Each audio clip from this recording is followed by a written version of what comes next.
സംസാരം ടിവിയുടെ എല്ലാ പ്രിയപ്പെട്ടവർക്കും സ്വാഗതം. എല്ലാവർക്കും സുഖമല്ലേ?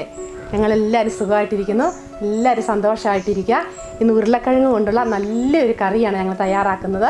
ചിക്കൻ കറിയുടെ അതേ ടേസ്റ്റിലുള്ള കറിയാണ് ഇന്ന് ഉരുളക്കിഴങ്ങ് കൊണ്ട് ഞങ്ങൾ തയ്യാറാക്കുന്നത്. അതിനുവേണ്ടി ഞങ്ങൾ 3 മീഡിയം സൈസിലുള്ള ഉരുളക്കിഴങ്ങ് ഇവിടെ എടുത്തു വെച്ചിട്ടുണ്ട്. അതുപോലെ കുക്കറിലാണ് ഞങ്ങൾ ഈ കറി തയ്യാറാക്കുന്നത്. കുക്കർ മാത്രം മതി, വേറെ ഒന്നും വേണ്ട, പാനൊന്നും വേണ്ട. അപ്പോൾ പെട്ടെന്ന് തന്നെ നമുക്ക് വീഡിയോയിലേക്ക് കിടക്കാം. അതിനു മുമ്പ് ആദ്യമായിട്ടാണ് ഞങ്ങളുടെ ചാനൽ കാണുന്നത്, എല്ലാവരും ഒന്ന് സബ്സ്ക്രൈബ് ചെയ്യണം. അപ്പോൾ അതിന് വേണ്ടിയുള്ള സാധനങ്ങൾ എന്തൊക്കെയാണെന്ന് നോക്കാം. ഞാൻ ലെസ്ലി, ഞാൻ ലവ്ലി. ഉരുളക്കിഴങ്ങ് കറി ഉണ്ടാക്കുന്നതിന് വേണ്ടി നമ്മൾ കുക്കർ ഇവിടെ എടുത്തു വെച്ചിട്ടുണ്ട്. നമുക്ക് കുക്കറിലേക്ക് 4 ടേബിൾ സ്പൂൺ വെളിച്ചെണ്ണ ഒഴിച്ചു കൊടുക്കാം. വെളിച്ചെണ്ണ ചൂടായി വന്നിട്ടുണ്ട്. ഇനി നമുക്ക് സവോള ചേർത്ത് കൊടുക്കാം. വെളിച്ചെണ്ണയിൽ ഉണ്ടാക്കുന്നതാണ് ഏറ്റവും കൂടുതൽ ടേസ്റ്റ് കിട്ടുന്നത് ഈ കറിക്ക്. ഞങ്ങളിവിടെ മീഡിയം സൈസിലുള്ള 2 സവോളയാണ് നന്നായിട്ട് കനം കുറച്ച് അരിഞ്ഞെടുത്തതാണ്. ഇത് നമുക്ക് ഈ എണ്ണയിലേക്ക് ചേർത്ത് കൊടുക്കാം.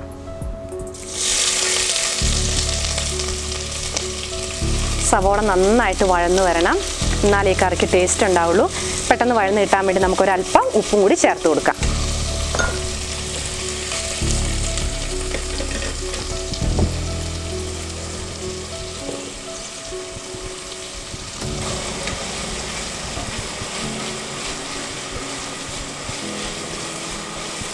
ബ്രൗൺ കളറിലൊന്നും വാടി വരണ്ട, നന്നായിട്ടൊന്ന് വാടി വന്നാൽ മതി.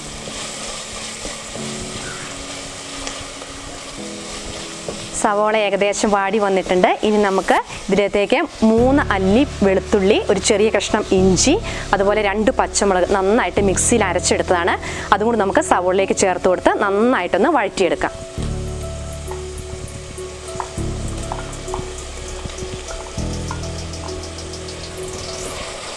ഇഞ്ചിയുടെയും വെളുത്തുള്ളിയുടെയും പച്ചമുളകിൻ്റെ ഒക്കെ പച്ചമണം നന്നായിട്ട് മാറുന്നോടം വരെ നമുക്കത് വഴറ്റി കൊടുക്കണം. എന്നാൽ ആ കറിക്ക് നല്ലൊരു ടേസ്റ്റ് കിട്ടുള്ളൂ. ചെറുതീരിട്ടിട്ട് വേണം നമ്മളത് ഇളക്കി കൊടുക്കാൻ. നമുക്ക് നന്നായിട്ടൊന്ന് വഴറ്റിയെടുക്കാം.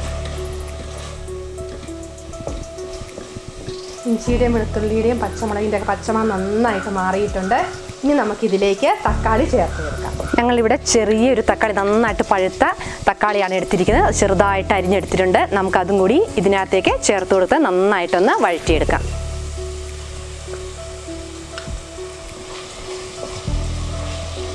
എണ്ണ തെളിയുന്നോടം വരെ തക്കാളി നന്നായിട്ട് വഴറ്റിയെടുക്കണം. ഒരുപാട് ഫ്ലെയിം കൂട്ടിയിടരുത്, ഒരു മീഡിയം ഫ്ലെയിമിലിട്ട് നന്നായിട്ട് നമുക്കത് വഴറ്റിയെടുക്കാം. തക്കാളി നന്നായിട്ട് വാടി വന്നിട്ടുണ്ട്. ഇനി നമുക്കിതിലേക്ക് പൊടികളൊക്കെ ചേർത്ത് കൊടുക്കാം.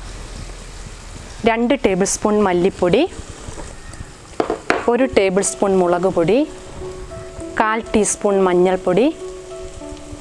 ഇനി നമുക്ക് വേണ്ടത് ഗരം മസാലയാണ്. 1/2 ടീസ്പൂൺ ഗരം മസാലയും കൂടെ ചേർത്ത് കൊടുത്ത് പൊടികളുടെ എല്ലാം പച്ചമണം മാറുന്നതോടെ നന്നായിട്ട് നമുക്കതൊന്ന് ഇളക്കി കൊടുക്കണം. പൊടികൾ ഇട്ട് കൊടുക്കുന്ന സമയത്ത് ഫ്ലെയിം നന്നായിട്ട് കുറച്ച് വെച്ച ശേഷമേ നമ്മൾ പൊടികൾ ചേർത്ത് കൊടുക്കാവുള്ളൂ. അതിന് ശേഷമേ നമ്മൾ ഒരല്പം തീ കൂട്ടിയിട്ട് കൊടുക്കാവുള്ളൂ, അല്ലെങ്കിൽ പൊടികൾ പെട്ടെന്ന് കരിഞ്ഞു പോകും. നമ്മുടെ മസാലയൊക്കെ റെഡി ആയിട്ടുണ്ട്. ഇനി ഇതിലേക്ക് നമ്മൾ എടുത്തു വെച്ചിരിക്കുന്ന ഉരുളക്കിഴങ്ങ് ഇട്ട് കൊടുക്കാം. ഉരുളക്കിഴങ്ങ് ഇതുപോലെ ചെറിയ കഷ്ണങ്ങളായിട്ട് നന്നായിട്ട് മുറിച്ച് വെള്ളത്തിലിട്ട് നന്നായിട്ട് കഴുകി വാരിയതാണ്. നമുക്കിതിലേക്ക് ഇട്ട് കൊടുക്കാം. നമുക്ക് നന്നായിട്ടൊന്ന് ഇളക്കി മസാലയായിട്ട് ഉരുളക്കിഴങ്ങ് നന്നായിട്ട് നമ്മൾ മിക്സ് ചെയ്തിട്ടുണ്ട്. ഇനി നമുക്ക് ഇതിനകത്തേക്ക് 2 തണ്ട് കറിവേപ്പിലയും കൂടെ ചേർത്ത് കൊടുക്കാം.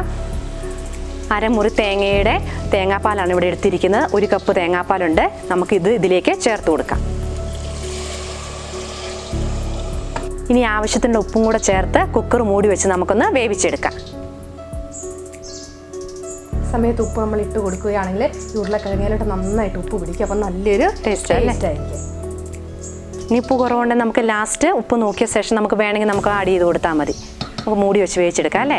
കുക്കറിലേക്ക് നമ്മൾ ഉരുളക്കിഴങ്ങ് മസാലയൊക്കെ ഇട്ട് കൊടുത്ത് മൂടി വെച്ചിട്ടുണ്ട്. ഇനി 2 വിസിലടിച്ചിട്ട് കുക്കർ നമുക്ക് ഓഫ് ചെയ്യാം. 2 വിസിലടിച്ചിട്ടുണ്ട്. കുക്കറിൻ്റെ എയറൊക്കെ പോയിട്ടുണ്ട്. ഇനി നമുക്കൊന്ന് തുറന്ന് നോക്കി വെന്തോ നോക്കാം. ഉരുളക്കിഴങ്ങൊക്കെ വെന്തിട്ടുണ്ട്. ഒത്തിരി അങ്ങ് വെന്ത് പോകണ്ട. നമുക്ക് ചെറുതായിട്ടൊന്ന് ആ വലിയ കഷ്ണമൊക്കെ ചെറുതായിട്ടൊന്ന് ഉടച്ചു കൊടുക്കാം.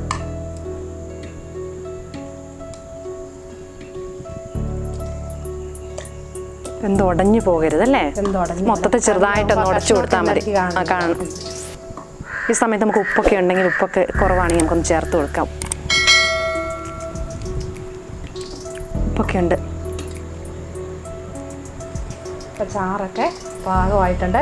ഇനി ഒരല്പം ചാറ് കുറവാണെന്ന് തോന്നുകയാണെങ്കിൽ നമ്മൾ ഉരുളക്കിഴങ്ങ് വേവിക്കുന്ന സമയത്ത് ഒരല്പം വെള്ളം കൂടി കൂടുതൽ ഒഴിച്ചു കൊടുത്താൽ മതി. ഇല്ലെങ്കിൽ തേങ്ങാപ്പാൽ ചേർത്ത് കൊടുത്ത് അല്പം തേങ്ങാപ്പാൽ കൂടെ കൂടുതൽ ഒഴിച്ചാൽ മതി. അപ്പോൾ ഇവിടെ കറി റെഡി ആയിട്ടുണ്ട്. ഇനി നമുക്ക് ഇതിലേക്ക് കുറച്ച് മല്ലിയിലയും അതുപോലെ കുറച്ച് കറിവേപ്പിലയും കൂടി ഇട്ട് സ്റ്റവ് ഓഫ് ചെയ്തിട്ട് സെർവിംഗ് ബോളിലേക്ക് സെർവ് ചെയ്യാം.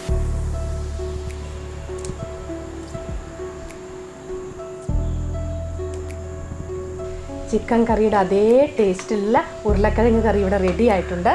നമുക്കിനി അതൊരു സെർവിംഗ് ബൗളിലേക്ക് മാറ്റാം.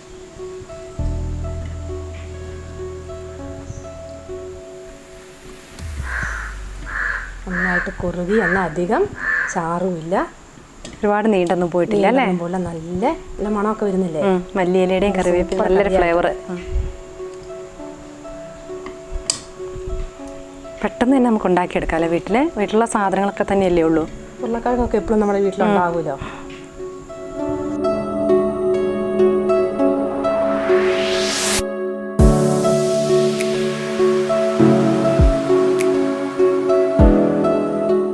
ഉരുളക്കിഴങ്ങ് കറി ഇവിടെ റെഡി ആയിട്ടുണ്ട്. ചിക്കൻ കറിയുടെ അതേ ടേസ്റ്റ് തന്നെയാണ്. അപ്പത്തിനും ചപ്പാത്തിക്കും അതുപോലെ ചോറിനൊക്കെ കൂട്ടാൻ നല്ല ബെസ്റ്റ് കോമ്പിനേഷനാണ്. അപ്പോൾ നിങ്ങൾ എല്ലാവരും ഒന്ന് ട്രൈ ചെയ്ത് നോക്കണം. ഇഷ്ടമായെങ്കിൽ അഭിപ്രായങ്ങൾ അറിയിക്കണം. ഞങ്ങളുടെ വീഡിയോ ഇഷ്ടമായെങ്കിൽ എല്ലാവരും ഒന്ന് ലൈക്ക് ചെയ്യണം, കമൻറ്റ് ചെയ്യണം, പ്രിയപ്പെട്ടവർക്കും ഫ്രണ്ട്സിനും ഒക്കെ ഒന്ന് ഷെയർ ചെയ്യണം. അടുത്തൊരു കിടിലൻ റെസിപ്പി ആയിട്ട് വീണ്ടും വരാം. അതുവരേക്കും ബൈ.